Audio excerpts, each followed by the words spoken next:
জানাচ্ছি, আমি গত সপ্তাহে কয়েকটা ওয়ার্ড পরিদর্শনে গেছিলাম।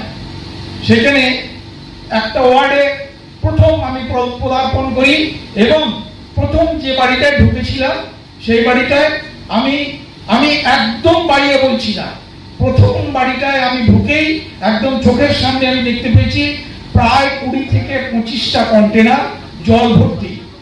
ওই গরুর জাবনা খাওয়ার সেই ইয়ে আছে, বোতল, বালতি, ভাঙা বালতি, যাতে পেরেছে জল জমা রেখেছে। কেন না, জলের একটু ওখানে মানে অভাব আছে, জল জমিয়ে রাখতে হবে বিপদের সময় জল।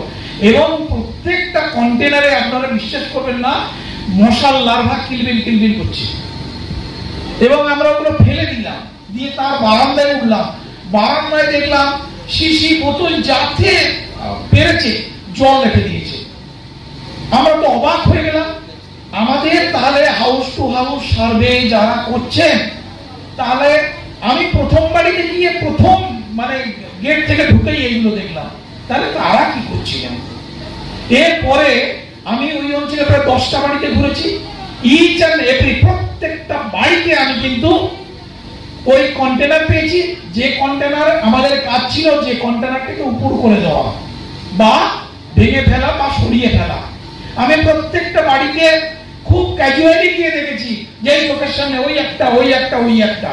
তাহলে আমরা এই এতগুলো মানুষ, আমাদের উপর থেকে তো গভর্নমেন্ট একটা দায়িত্ব দিয়েছে যে তোমাদের এতজনকে আমরা পাঠালাম, আমরা প্রায় 250 জন আছি এখানে শুধু ওই কাজটুকু করার জন্য।